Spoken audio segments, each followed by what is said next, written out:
So I thought of this new tuning, and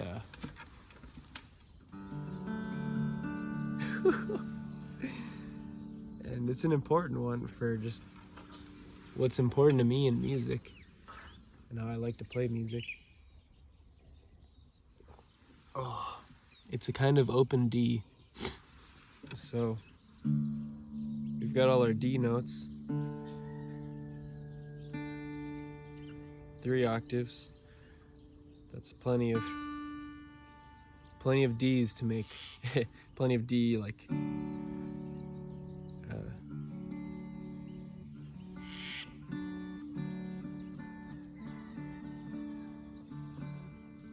yeah, it's plenty of D notes to make a nice stable sound. And then we've got our A right here, perfect fifth, the next most important note. And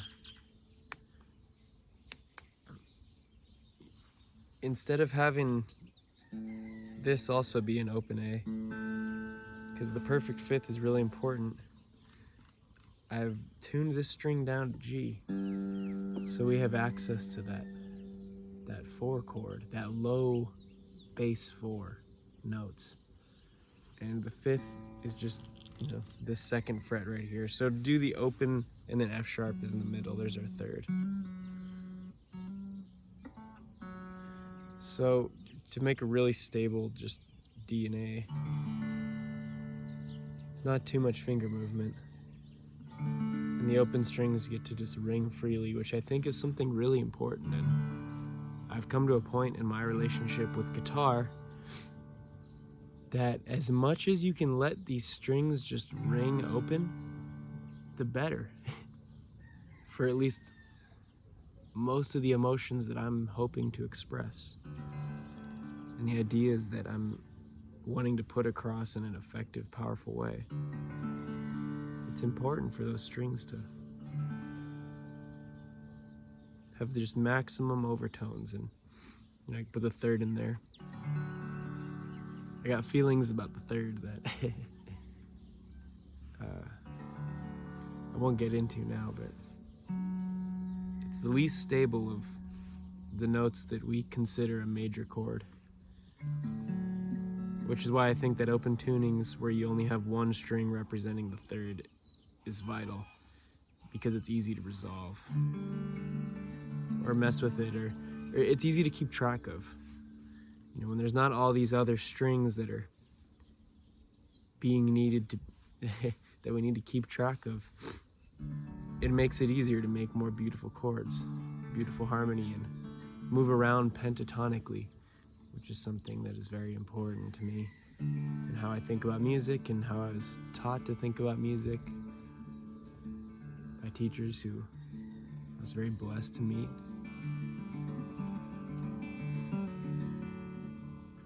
So it's really just open D as most people know it, but I thought it was important to make this A string a G.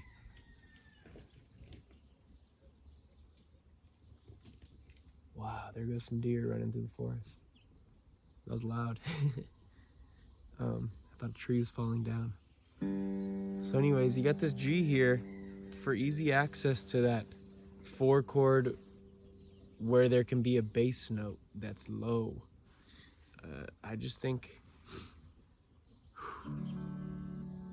it makes me tear up thinking about the importance of that chord, because the role of the 4 chord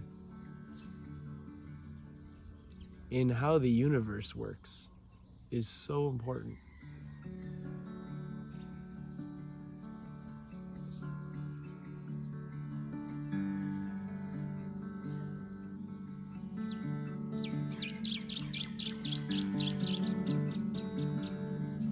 There we go.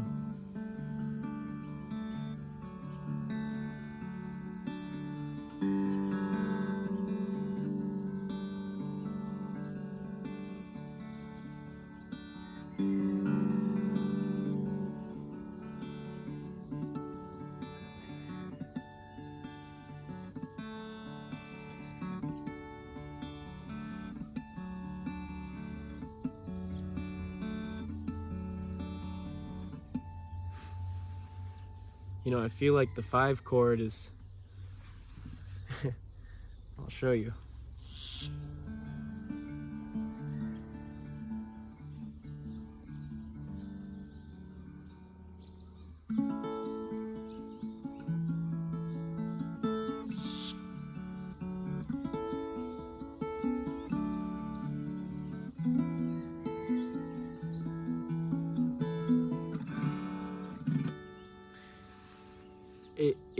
It's like getting to the very end of a problem before the problem's even really articulated itself or presented itself in a way that needs careful thought. I think the 5 chord is like seeing the spice that you're looking for in the kitchen when you're cooking a meal on the shelf, right before you actually grab it and add it to the meal. So that tension of it not being in the meal yet for the meal to be complete, it's that seeing it,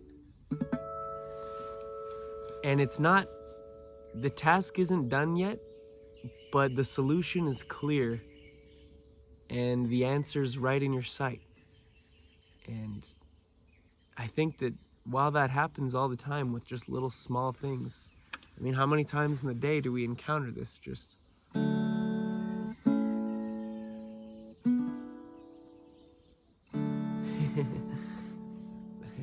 I'm still kind of like just trying out new chords, so I threw that other one in there. That's a good one.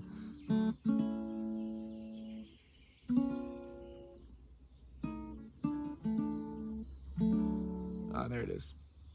I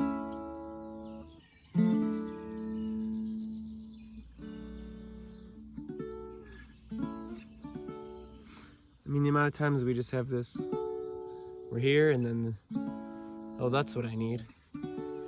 There it is. I've accomplished it. But the 4 chord is, so in the key of D, we've got this D. Everything's stable. Saturday morning, we got no plans. We just woke up. We got breakfast to eat. There's water on our nightstand. We got warm water to shower with, and everything's pretty resolved for the day. But as soon as you walk out the door, you're offering up a possibility for something to happen.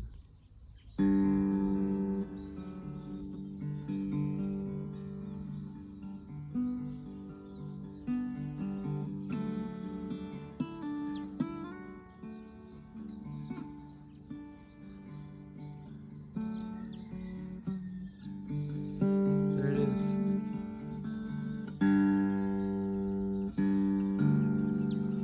And there's just something that it's not so obvious where it wants to go, always. The 4 chord, we're walking out the door and we could just as easily not have that big of an adventure and just go back inside. It's not as big of a resolve or a satisfying resolve as going.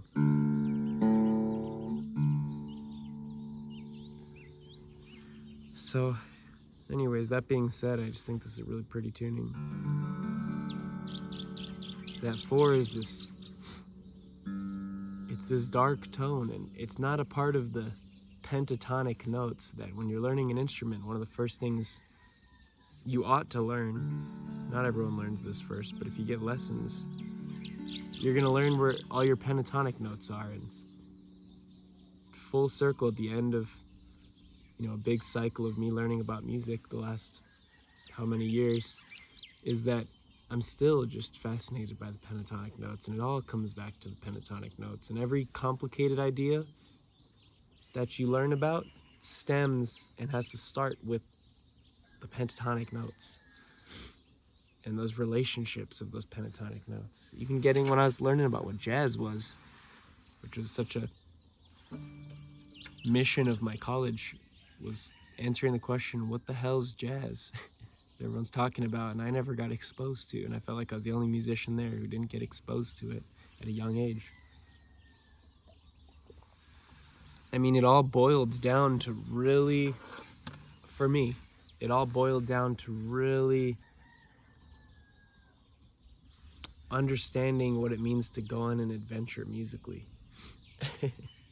That's how I would boil it down, and what that means in musical terms is knowing all the pathways that this can take you on, and knowing how those pentatonic notes can make really interesting colors to make a picture that you want to look at longer than a picture that only uses primary colors.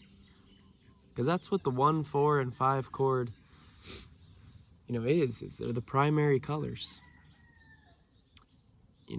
or within a chord,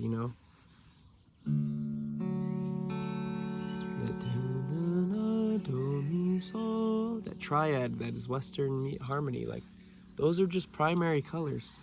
There's other colors to throw in there that are perfectly stable and totally work, but just different than what we're used to.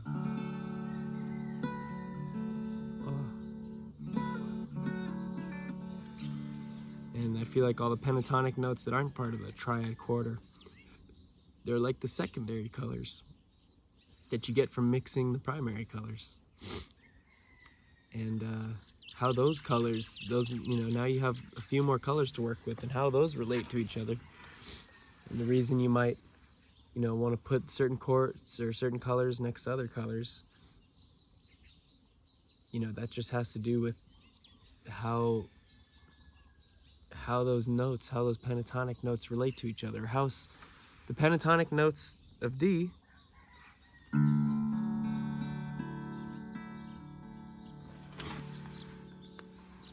would brush up against the pentatonic notes of G.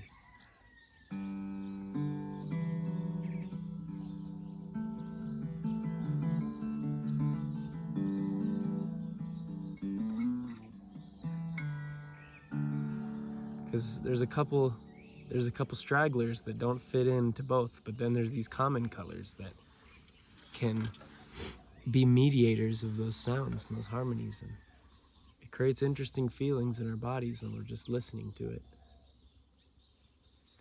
It's a physical thing. Oh man.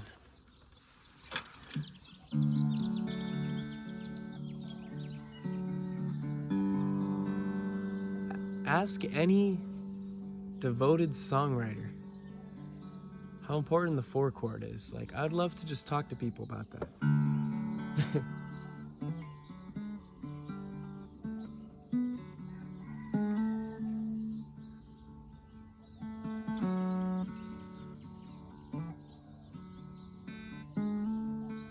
I feel like knowing your pentatonic notes, or just not even knowing them in the sense of rigorously practicing over and over a scale pattern, but knowing the sound, just knowing how to get that sound that your brain wants to hear.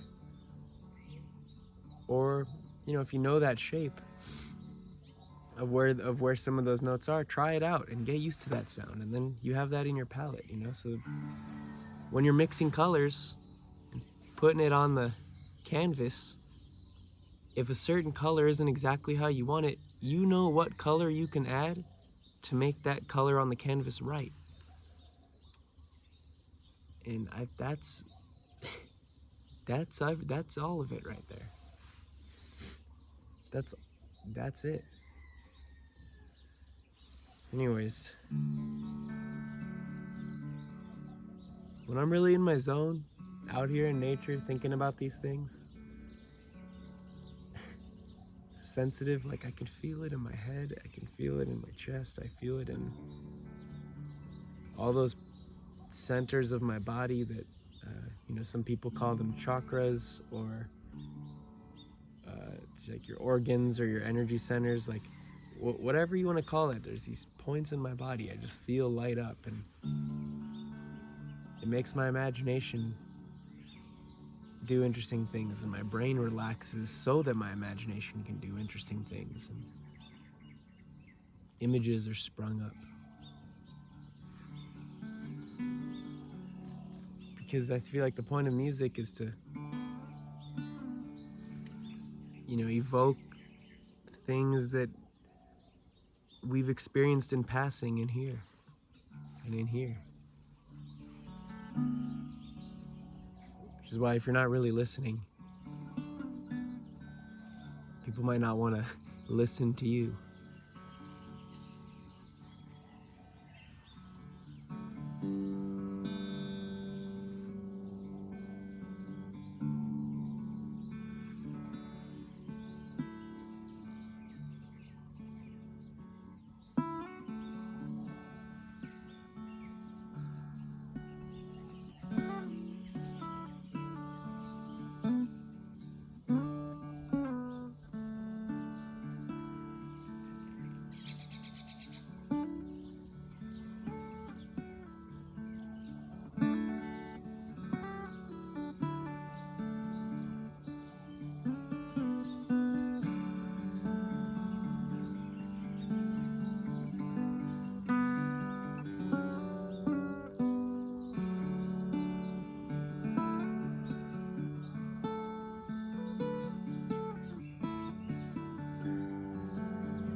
I'm no master yet at playing this way, but it feels good to explore. And at this point in my relationship to music, that's all I care about, is that it feels good to explore.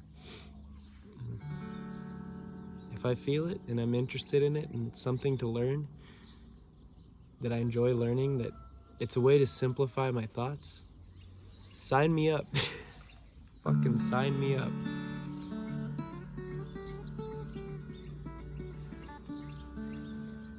I know that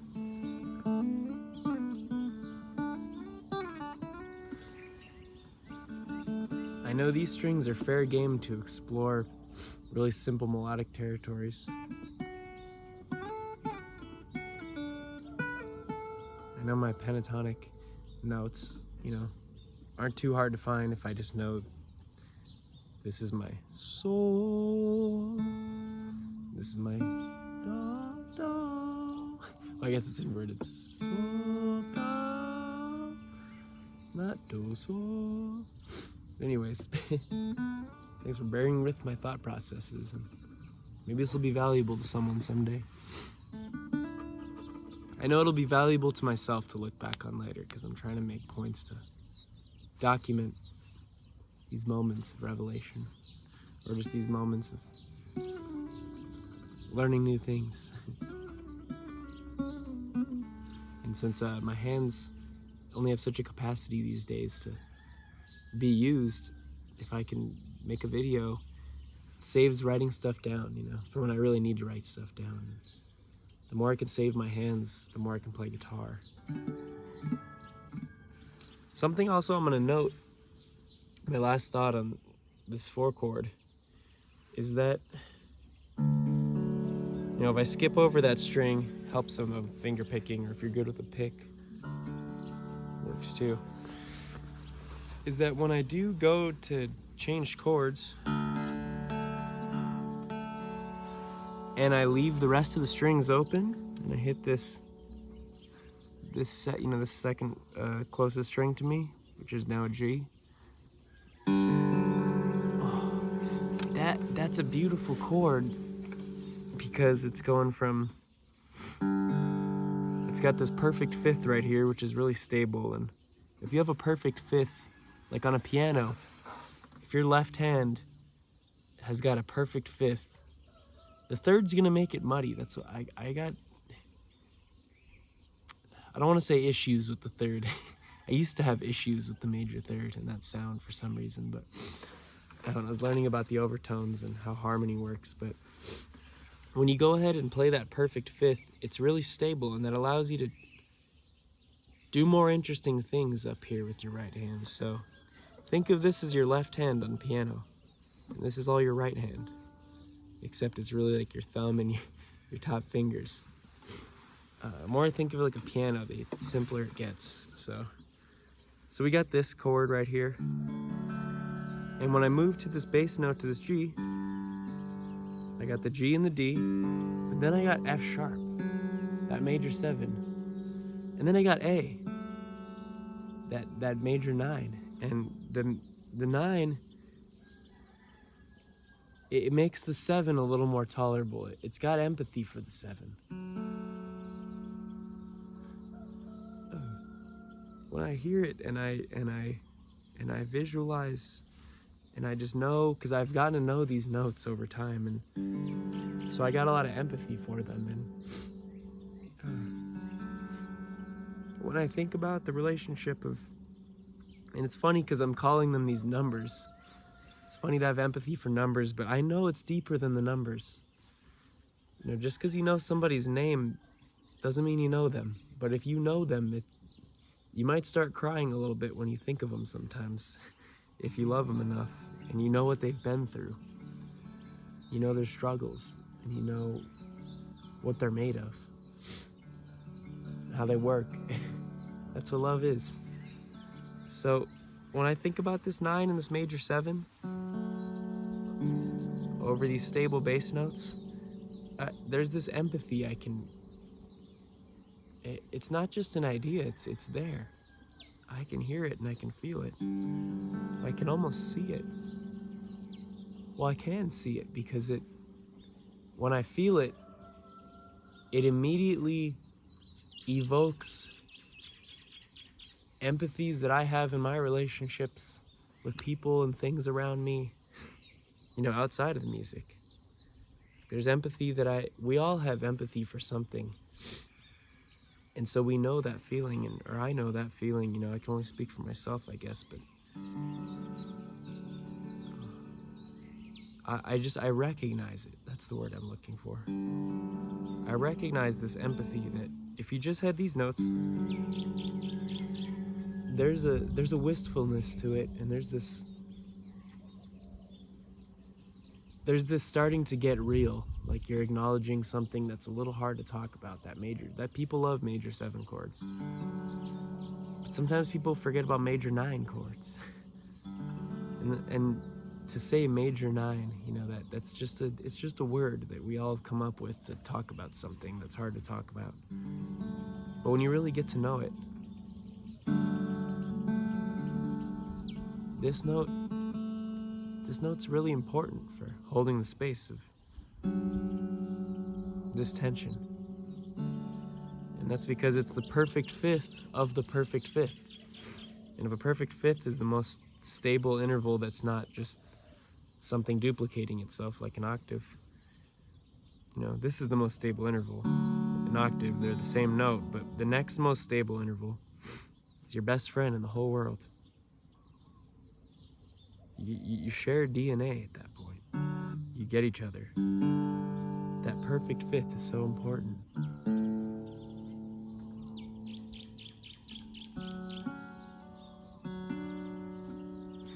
And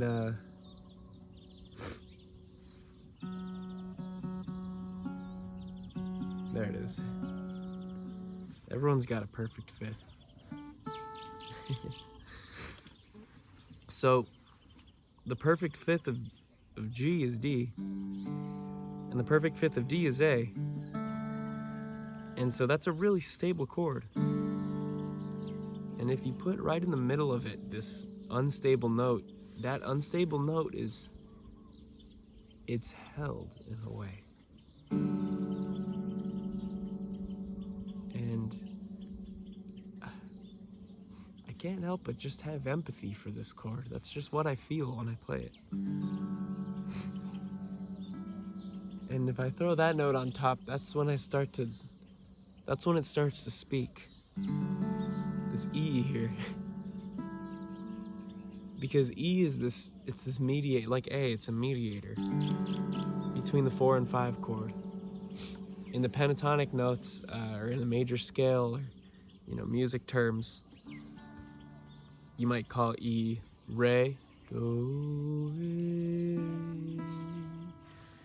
or you might call it the 2. If you're more of a jazz linguist, or in the context of G, you might call it the 6. G, A, B, C, D, E. It's the 6th note on the piano from G. And it's a common note where it exists in the pentatonic family of D, and it exists in the pentatonic family of G in a slightly different way, those A and E notes. And so having them quickly accessible just allows for really sincere stories to be told. Here we have this stable chord.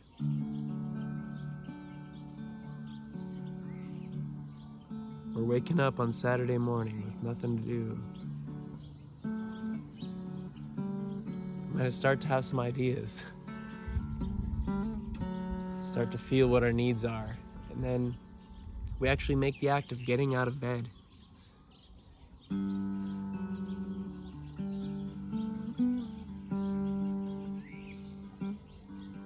we gotta use the bathroom or go make a cup of coffee or take a shower. And we're gonna go out the door.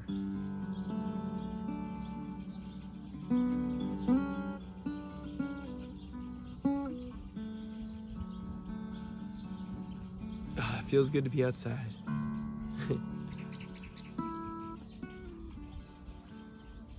Let's hit that emotional juicy chord again.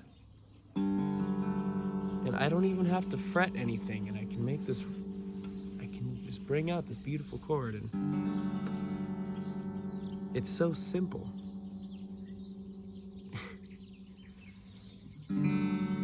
It's right there. It's so honest to just make it accessible in this way for me on guitar. I don't have to think about it, I can just feel it. Let's get that storytelling note in here now.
So our B is right here. And that F sharp can turn into a G really easily. So we can make that major chord again with that 4. Thanks for bearing with the order of all these thoughts. Unless it's future me, it would probably make sense to you.